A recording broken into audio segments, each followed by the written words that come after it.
Hey, I'm about to get on a Zoom. Can I?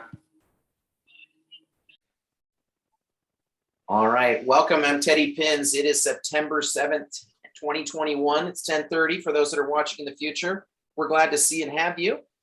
Today is about the art of the newsletter, and I couldn't be more excited to have four pros at the newsletter that have had different journeys in this and to share some of their tips, tricks, and highs and lows of this experience so that each of you can benefit from that. And I know there'll be more watching in the future. Quick highlight, I want to spend as much time as we can on the newsletters. And so if we will, today we have Wendy Monday, David Paine, Whit and Jamie Helms. All fantastic agents, again, with different exposures and experiences to this process. And what I'd like to do is start with, I'd like to start with Jamie Helms, and I'm going to share screen. I'm going to feature Jamie's newsletter. But before we get into the inner workings of that, I'd love to just kind of start with a few little pieces and questions. Jamie, tell us a little bit about your newsletter and how it started and what success you had around it. Thanks, Ted. When I first started the newsletter, which was probably back in 2007, it was something that during that time period, I had, relatively a good amount of success, but I needed to be able to touch my clients on a monthly basis.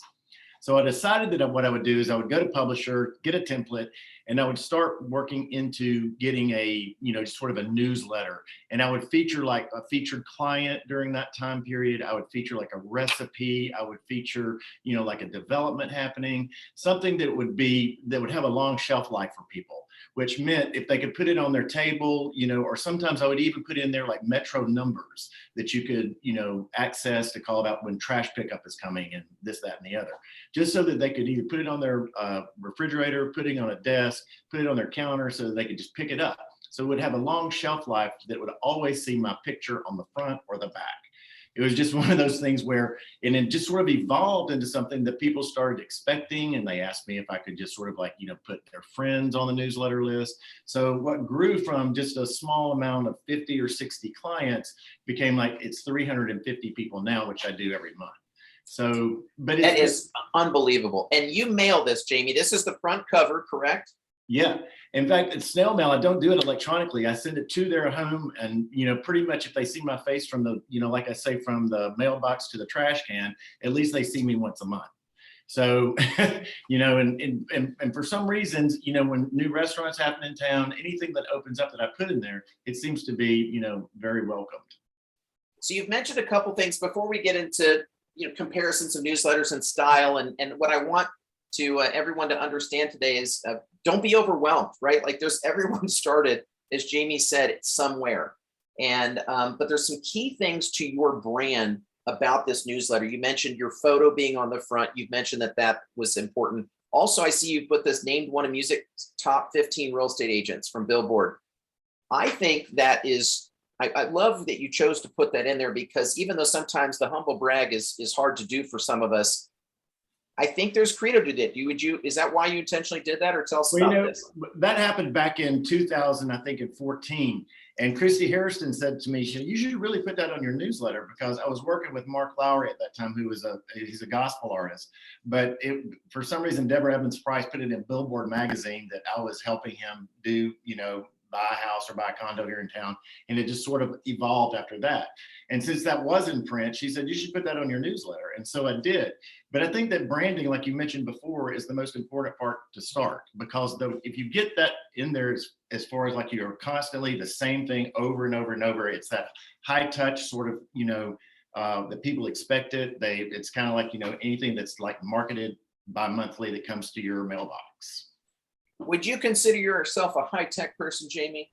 Not at all. Me neither, as far as for you. And that's what I love, is that you've taken this medium, print, which has now become almost a refreshing change to the amount of digital we get.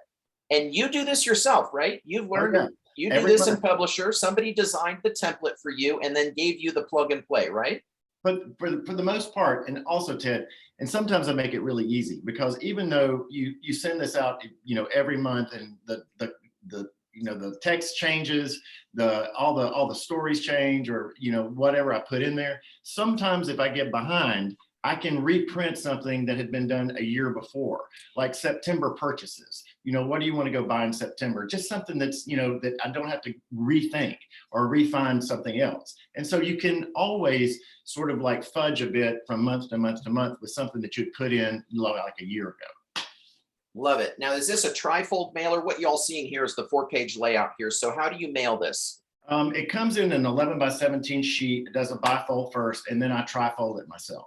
Because And then the stamp goes up here in the corner, right? Stamp goes up in the corner. And that's another thing that I do is I usually try to find very interesting stamps every month. Instead of just getting a forever stamp that's like a flag, I'll go to the post office and say, well, what's new this week? Or, this month, just to sort of like, make it different.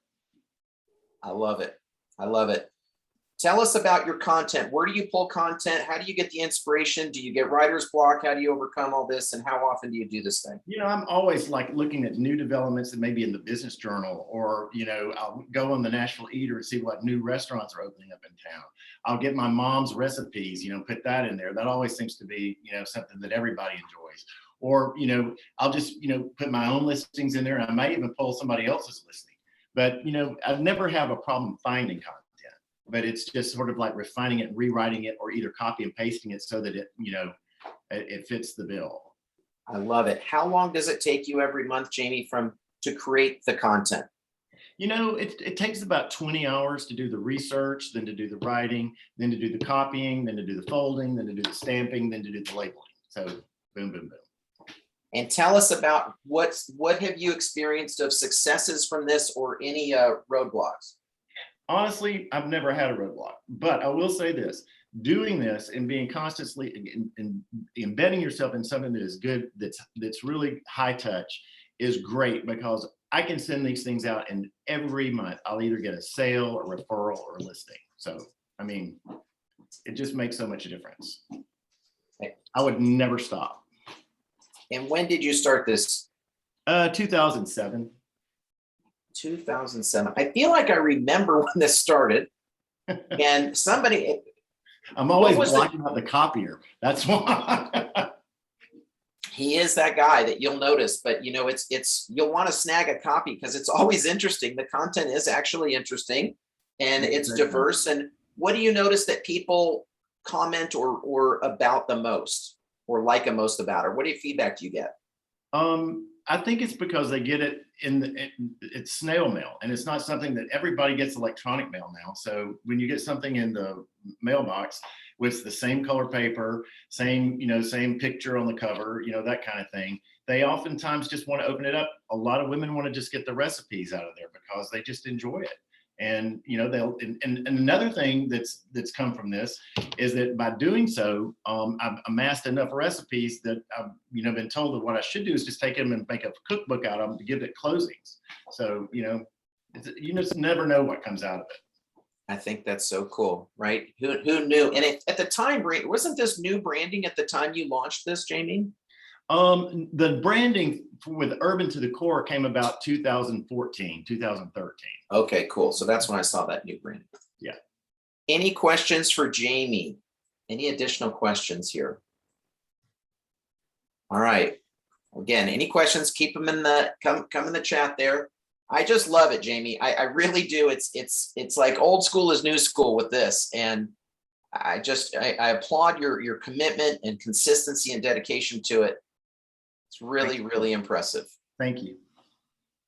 Are you available for hire to do ours? No, not really. Good, good. I'll be glad to guide you, but I like it. I like it. Okay, friends. Next in the hopper, the amazing, incomparable Wendy Monday with a dog named Tuesday. Wendy, tell us a little bit about your newsletter. When did you start sending this? And tell us how you came up with the design and more about it. Sure. I started sending mine about 2012, I think. And it has been consistently one of the cheapest and easiest things to do. The hard part has been staying consistent with it. Every year I say to myself, I'm sending out 12 newsletters this year. And every year I hit about, between 8. I think I probably get 8 out. But my open rate is somewhere around 35 to 37%.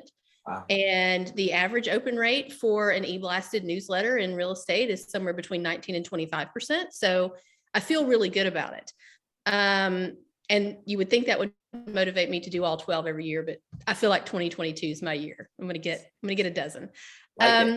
I like for my newsletter to be very concise. I think that people look at something really quickly and then pass over it. And if they expect that the information they're getting from me is something they can absorb in a few seconds, then they will open it. And maybe that's what contributes to the open rate.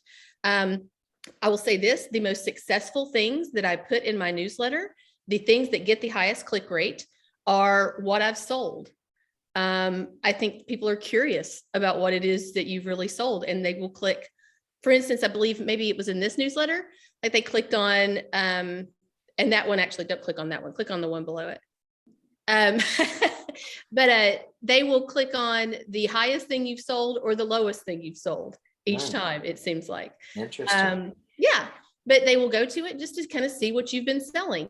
And it really informs your clientele about where you sell. And if, like me, you kind of sell every price point, it helps to, remind people of that. Like, I can sell your $1 million house. I can sell your $300,000 house, whatever you want me to do. This was a steal, by the way, $252 a square foot. That had to be off market. Nice going. I'm not surprised. I can't. So one thing while we're on this topic, links and bit.lys. Do you use any trackable links in some of your embedded links in your page? So go to like it doesn't really matter. I do it through MailChimp. I compile everything in a Dropbox folder. Okay. Or rather now my sister, who's my contract to close coordinator and client services person, compiles that all. I put it in a Dropbox folder and I send it to Caitlin and she formats it automatically. So we send her all the links, we send her all the RealTracks links, and that's how I can tell what's being clicked on, because I just I just log into MailChimp after it's sent out, then I can see everything. Yeah. So you don't have to do any of those you don't have to use bit.lys or any of that other stuff. You can look at how many people clicked on this, for example, all those things. Right. Exactly. So it's just really easy to do. It doesn't take that much time for me to compile it. I repurpose something that I've already put on my Instagram feed generally. And that kind of harkens back to the Instagram feed, which I want people to also be dialed into. And really, it just takes me, at the most a couple of hours. How cool is this tool right here? You just made a blog post of this, right? Mm-hmm. And so when working with a client to help navigate this, rather than having that conversation every time, you could give them a link, send them this blog post when you start working with a buyer so they can understand, what does an aggressive offer mean? Yes, I do that. I love that you leverage this and that you have this all written out here, because it's like I always say, if I have to say something twice, it's worth writing down. Right. And or doing a video or compiling all that, right? You can write it down and then you could do a video of what you wrote down. One topic, drinking, David Paine has made an entire business around, and it's very successful. And so, picking a lane, and yours, I think you just do a beautiful job of leveraging content. And I want to echo that here of how you've done that. So you can track all those links through MailChimp. And then you said you put the links and everything into Dropbox. Is that correct? Kind of take us through a little bit of that creation process here. Yeah. We just download the image from RealTracks. Kelly, my sister, just downloads the image from RealTracks, gets the link to RealTracks, and puts it all in basically a Word document. And Caitlin knows how I like for things to be formatted, and she just puts it all together and sends it back to me, usually within a day at the most. We tweak it a little bit and then send it out. Glad to know you sold this. I was the original builder of these. That sold for like $400,000 or $500,000. Yeah, nice work reselling that at $745. I love that. 45, crazy. Yeah. So also sometimes might be intimidated of you didn't close all these homes in a month, did you? How far back do you go, and what do you choose to put in? I make sure that I put everything that's active, coming soon, under contract, or sold. So that way you get kind of a 1-2 punch, especially the under contract ones. And it just, because the volume looks nice, like all these under contract, we're in the next one as sold. So I go back to the last time I sent one out. Yeah. So Okay. this was in, I guess this was like June, maybe. Somebody's been busy. That's a lot of sales. It was a good summer. It was a good time. And everywhere from Cumberland Furnace, Tennessee, which I still don't really know where that is, to right here in Germantown. And that's what I'm trying to do, is show that there's a breadth to my business. If I could take this a step further, I would, and I want to take everything a step further. I want this to incorporate video somehow. I'm going to push myself next year to do reels. I'm going to push myself next year to incorporate more video.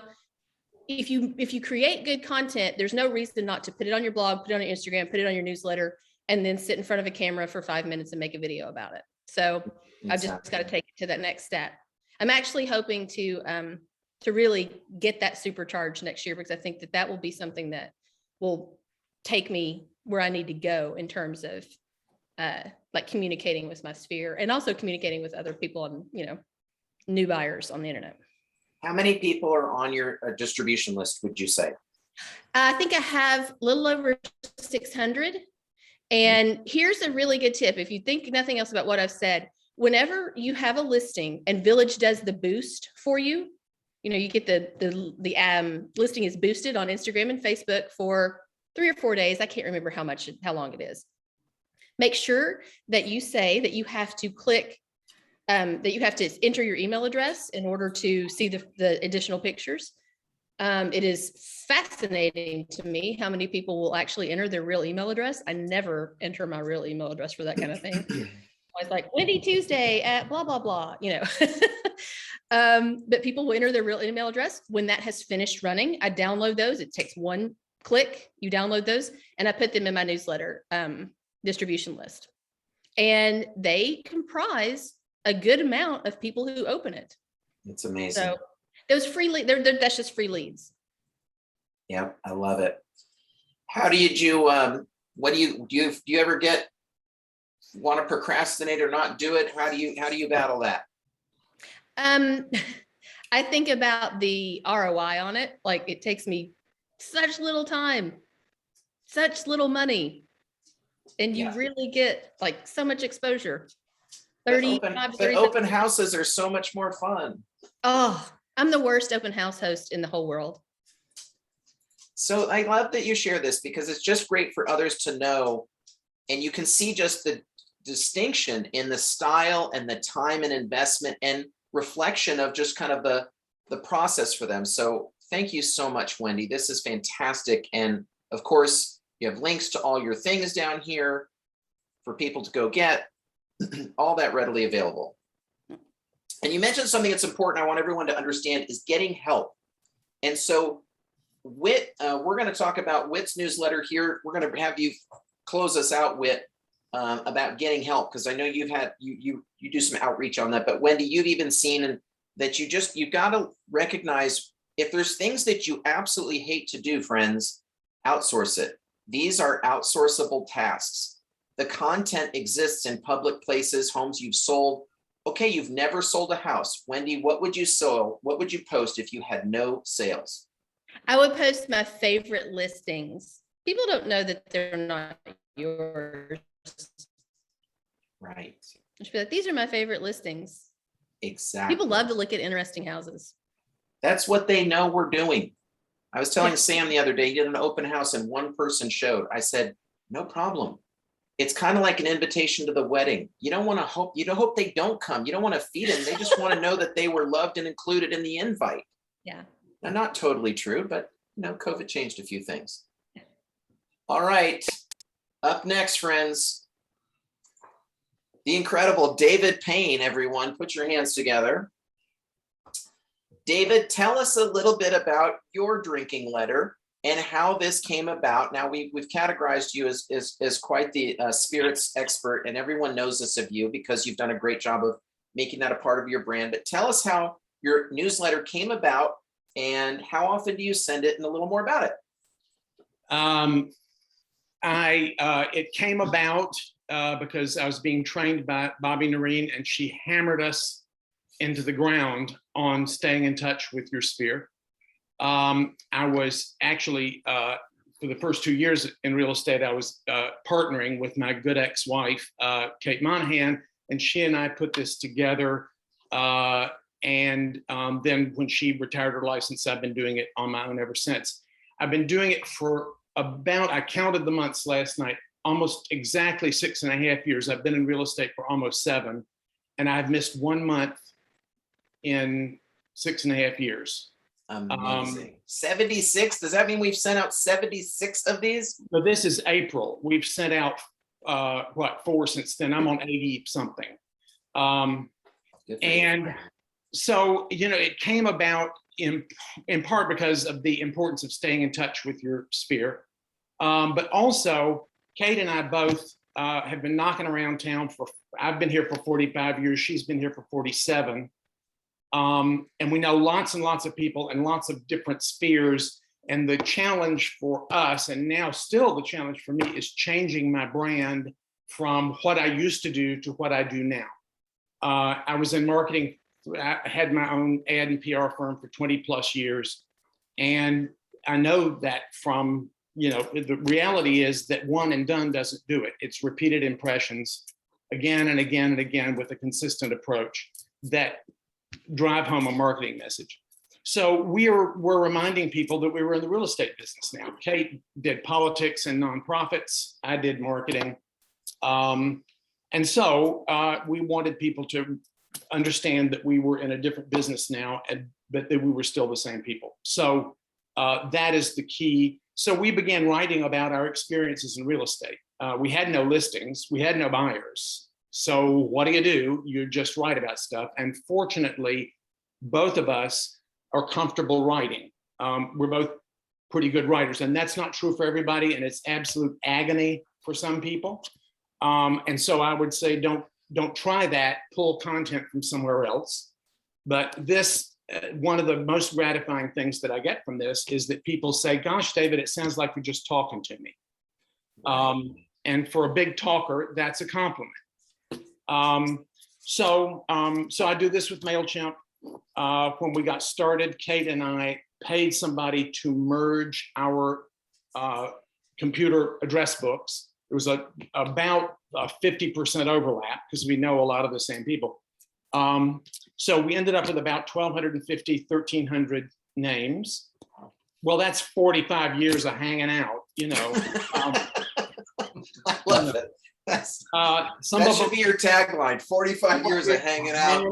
Yeah. And most of those people were still alive. And I would say a good 70% of them knew who we were.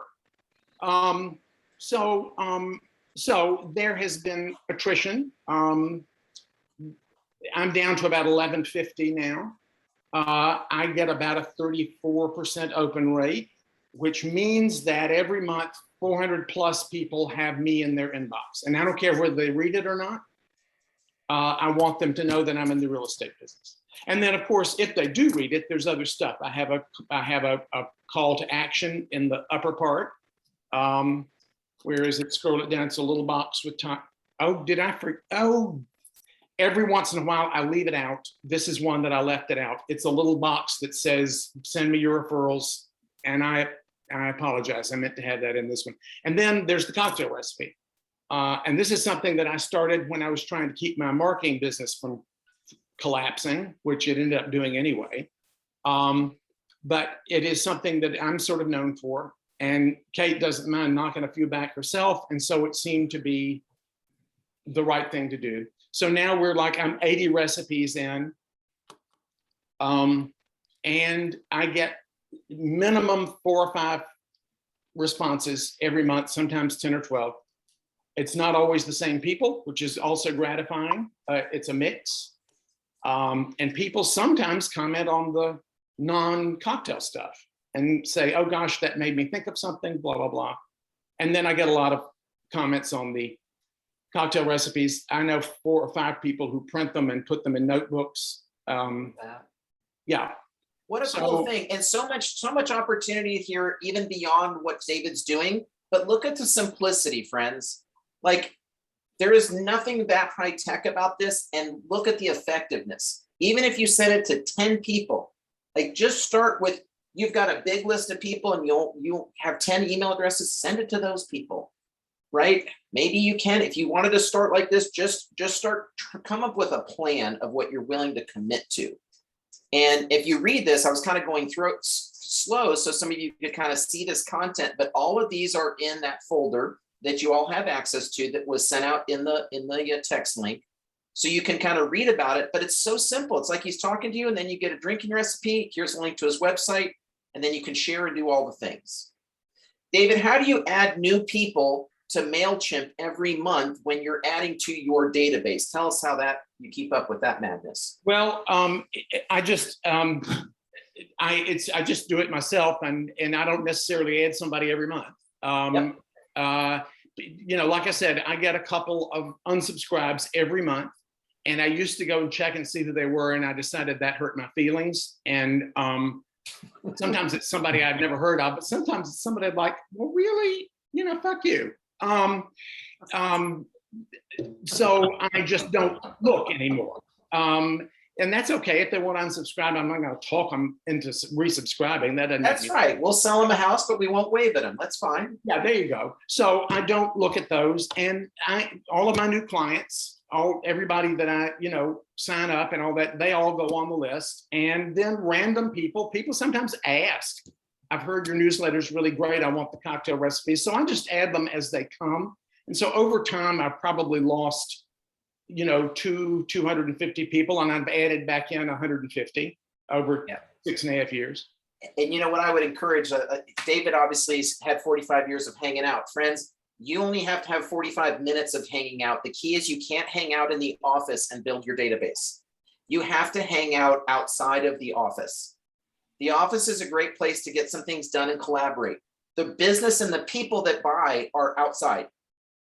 Go set up your laptop at a coffee shop or a bar or a library or somewhere, a park bench. I don't care. You have to meet people to get them to add them to your list. So thanks for letting me beat that drum. I was a part of this. David, always fantastic.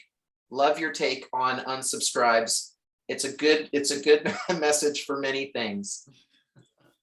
Any other parting tips, tricks, hang-ups, or things that you've had to overcome as a part of this? No, doing it by MailChimp makes it easy to not be intimidated by approaching people. I'm easily intimidated by the in-person stuff. I tried, one of the reasons I sent this one, and I regret that it doesn't have my little call to action box, I wasn't paying attention, is that I try to break it up into bite-sized chunks. If you scroll up a little, I have little, well, hello. Yeah. I have little bold subheads. I like that a lot. It's not just a big paragraph. This is great. That's a great point, David. Thank you. They're not all that way, but you know, I try to do that if it makes sense to do that. And hang-ups sometimes for me are figuring out what to write. That I have to have an inspiration, or it's funny, this went out the last night of the month to clear this is the April newsletter. Because it just takes me that long to come up with something. I've already got the topic for September. I'm going to write it next week when I'm on the vacation. So, you know, just challenges coming up with meaningful content, and it has to come out of my head because of the way I'm doing it. My mom had a lot of great recipes, but you know, that's not what I'm doing. So, I mean, I think that's a cool thing to do, by the way. Exactly. And I also blog the content and the cocktails on my website, which I love, and you have a link to that in your site. Yeah. Fantastic. All right, there's the Super 70 that he featured in the newsletter. That was created for Kate Monahan's 70th birthday party. How brilliant. Right? Find what you love. I mean, Bobby would always say, right, you know, find your why. If you don't know who you are, what you're interested in, start exploring that. because really that's going to be the most authentic business you can create, is the one that's true to you. And I think that's so shared here. All right, last but not least, the amazing Whit Murray. Whit, tell us about your newsletter. I've got a PDF version of this here, friends. This is a MailChimp version, correct? Yep, MailChimp. Tell us about how the newsletter started, what hangups you had about getting started, and what it's done since. I think it probably goes back to you and Bobby stressing to find your why, like you were just saying, and crafting your real estate identity, because everyone knows 10 to 12 realtors, and why are your clients going to want to choose you to work with, right? And I think for my newsletter, it started when I was working with you, Ted, and we did like a little blurb at the bottom, just kind of where I would pick like my favorite show that I played that month, and I would do a little blurb about it, and just so kind of people could kind of get to know me and my background before getting into real estate. And so it started there. And then when I went solo about 2.5 years ago, Zach was so incredible and gracious, and he and I would meet every month, and we would collaborate and brainstorm about what we were going to write about that month. And I remember a big breakthrough was when we did a case study about, I was saying that if I could go back and do it all over again, when I was 25, I would have bought a house and had 3 roommates live with me. And we did a case study. If you bought a house, what your mortgage would have been, how much they would have paid you, like you would have lived for free, and what that home would be worth 10 years later. And we made it really funny. And I remember getting a lot of hits on that, because I have a good amount of clients that are 25, and they're always, if they reach out to me, they'll say, I want to invest in real estate. What do I do? And I said, I'd start with getting a house, and you're young enough to where you're going to have roommates that pay your mortgage. And then you can buy another one and just keep renting that out, and, start building your portfolio there.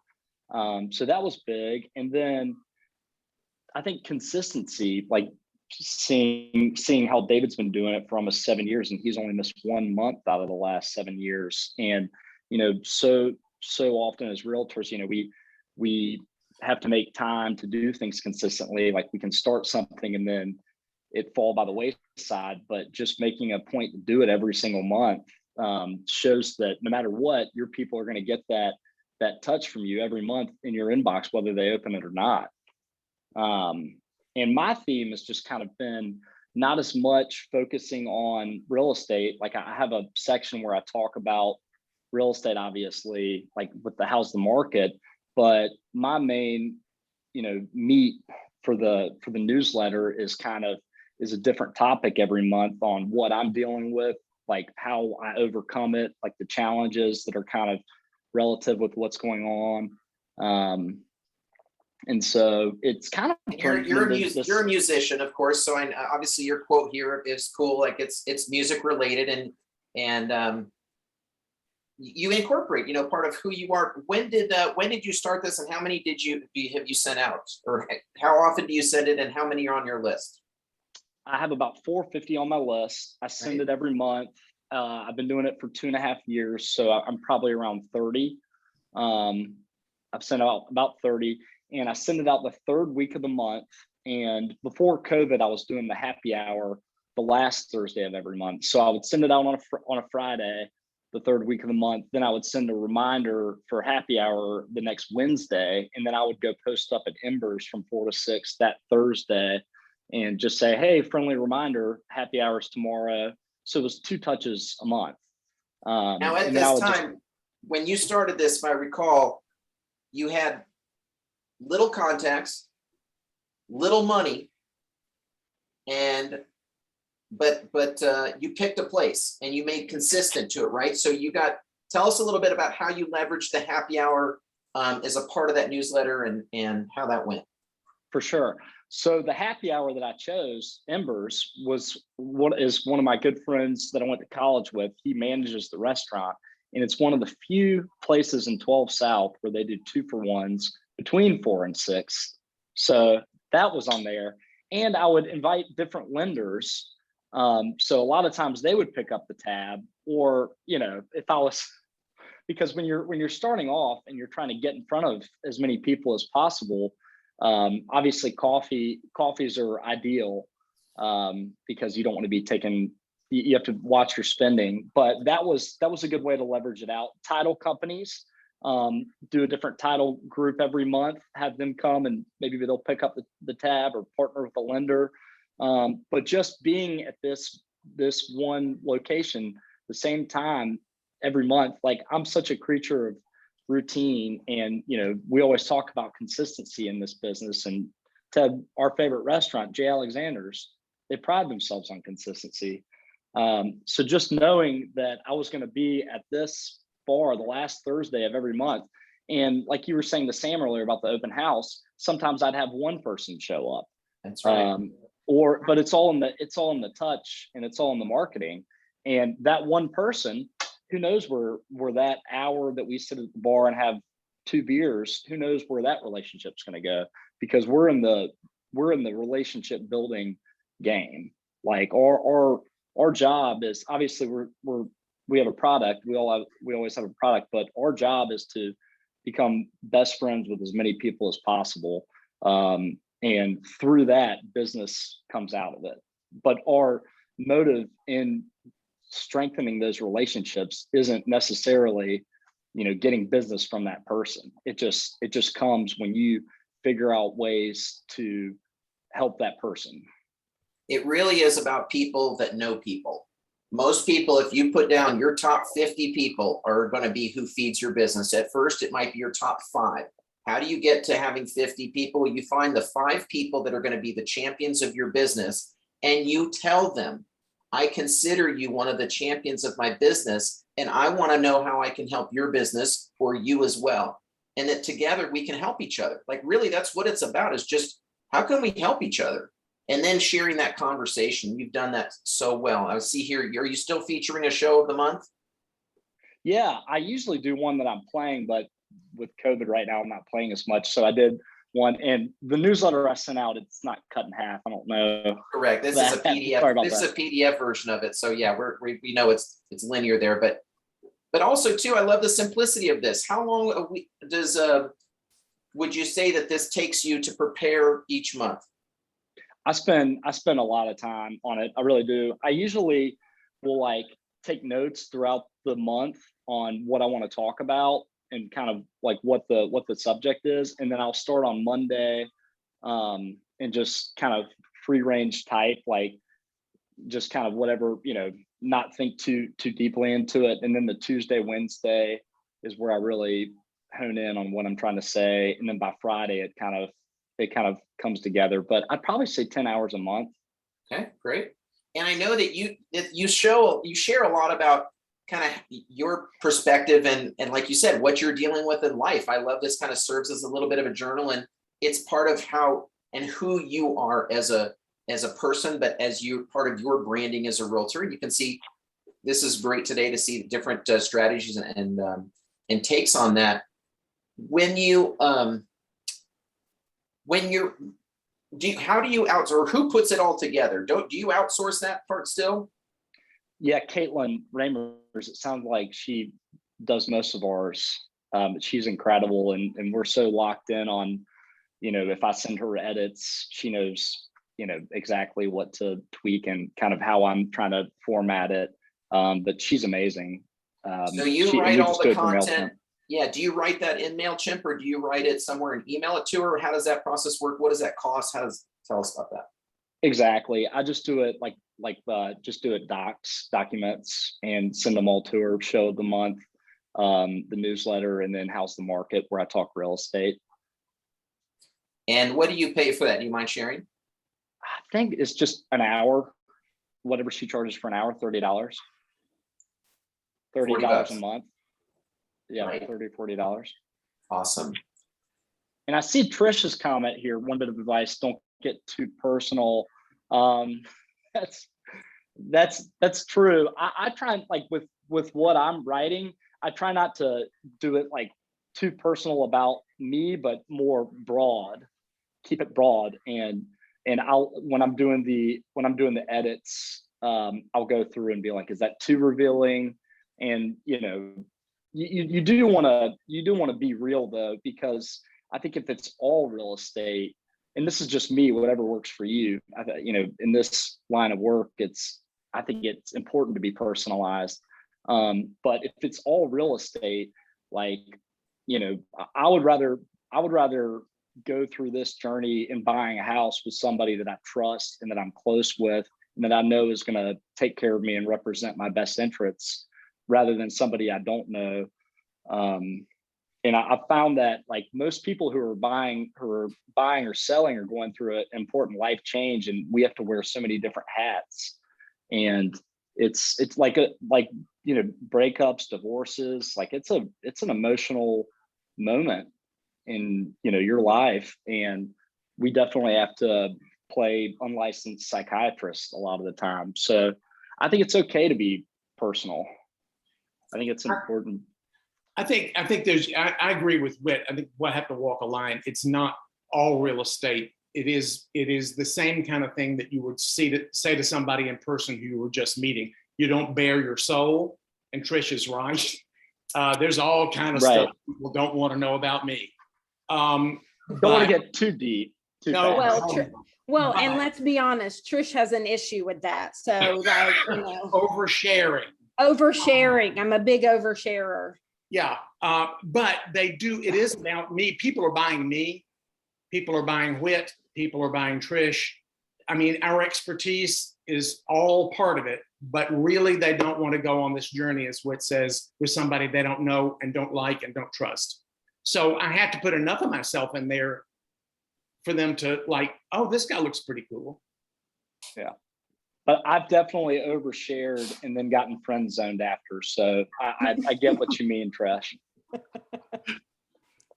I actually understand that very well. Yeah. I love it. Whit, any tips you would share for those that are struggling to get started? Yeah. And like you were saying, those first 5 clients you have, I mean, when you're starting out,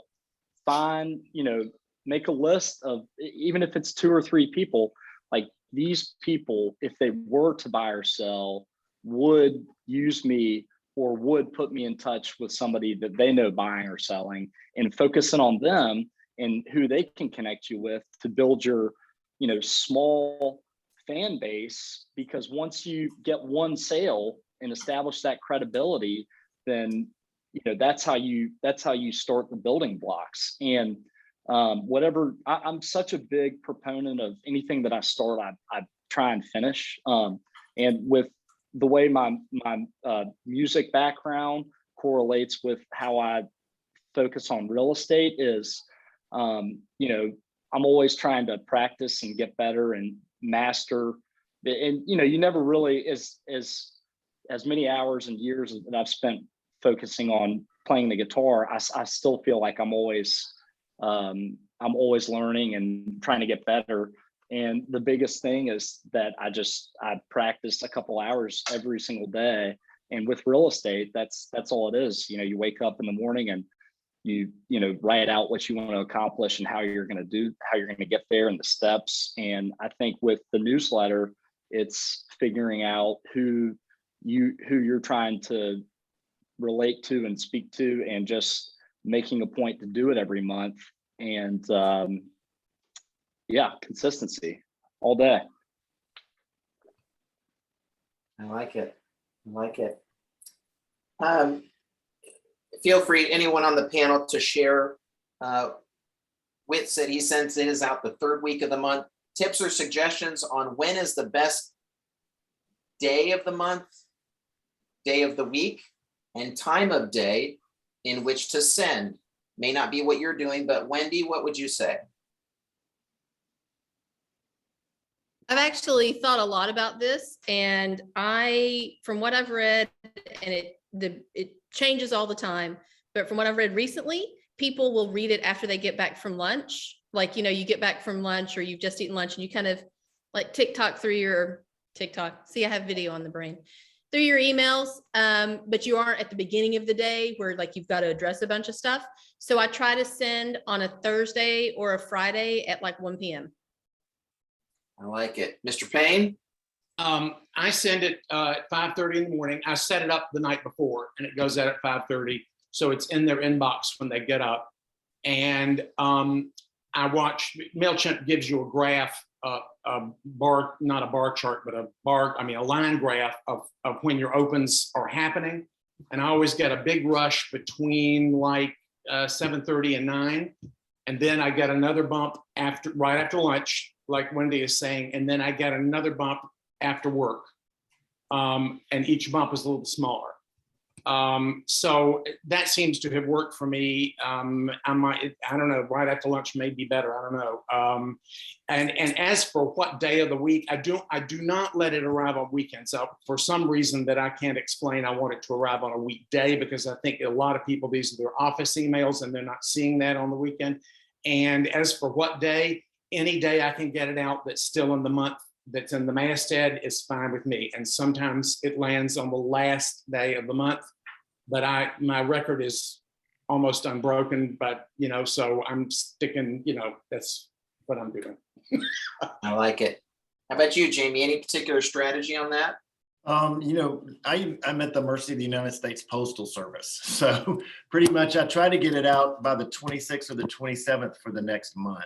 And so just so that it's in their box, whether they live in Nashville or in some other state, by the 1st. Look at you. So your April edition goes out the end of March. Right. Look at you. And Mr. Murray, any strategy of yours tied into the happy hour, correct? I'm with Wendy. I do it Fridays at noon. So if people are getting back from lunch, then they can read it Friday afternoon. And if they're gone for the weekend, it'll be there waiting for them on Monday morning. I like it. I like it. Other questions, comments, concerns, considerations? Anything from the panelists that you want to add that you think may be beneficial for those that are embarking, overwhelmed? Just do it. Just do it. Exactly. Schedule it. For those that are having challenge, schedule it. So break it into smaller chunks. If you have challenge writing content, schedule time for you to sit down without distraction and devices. These computers have a Wi-Fi button. You can actually turn the Wi-Fi off. It's a really amazing tool. The phones have it too. You should try it. Don't be scared. You can turn off and so nothing dings, nothing new comes in. You can't surf and you just have to focus. So keeping a notebook or journal has been helpful for me, or using, Evernote or Apple Notes as you see things or peek on things. Maybe come up with a seasonal calendar. So if there's things that all year you want to touch on, if you struggle with content, just put a content calendar together, Google Content Calendar, and you can put that in there. If you want to feature a neighborhood, you could do a neighborhood spotlight every month. You can do, obviously your favorite listings, people want to see homes, but what activities or interests are you into? I think just trying to get a plan helps make it more digestible than, oh my gosh, I have to do a newsletter, what now? Because then the rush and the anxiety comes in and it becomes a real bear. So I would encourage breaking it into small chunks, putting together a content plan, and then having kind of a work backwards deadline. So if you want to send it out the third week of the month on that noon on a Thursday, well, don't start Wednesday that week, right? So just giving yourself some reasonable goals and expectations so that it's not so stressful. Yeah. Great point, David. Thank you. Yeah, Wendy, I think you had shared done is better than perfect. That's one of my favorite sayings. Done is better than perfect. Just get it out. Okay, so for those that are challenging this, grab a Post-it note. Write done is better than perfect on it right now. Done is better than perfect. Write it on a Post-it right now or on a piece of scratch paper, whatever. Like to see it, Sam. And put this in. I used to put I heard another person say your phone eats first. When you sit down to eat, now that was when, you know, people were taking pictures of everything, but think of that, the phone eats first. So generating content, if you're struggling generating TikToks or Instagrams or whatever, like it's just a part of, believe it or not, your clients care what you're doing and into. And it helps like that they just continue to know, oh, they still do real estate, top of mind. And so I put something in my tachometer in my car that said, take a video. No matter where I was, I had to be reminded every time I took my keys out to take a video. Was I going to a listing? Was I going to a restaurant? Whatever I was doing, it possibly was worthy of posting a silly video, at least, and all these platforms make it so easy now. And I find myself watching people's videos just like, what am I doing? But yet I know what they're into. It's just in our realm. So, but that is so true. Done is better than perfect. I thank you all so much. Are there any parting questions or concerns or things you have before we go today? Let's give a huge hand to Jamie, David, Wendy, and Whit. Really, really, really appreciate who you are in the business, most importantly, but also how you're doing it. It's really respectable and it's authentic, and I'm grateful to be at the same brokerage and serve with you all. Thanks, Ted. Thank you Thanks, all. Ted. Thank you all. Be well. Go create a newsletter for this month, friends. Bye-bye.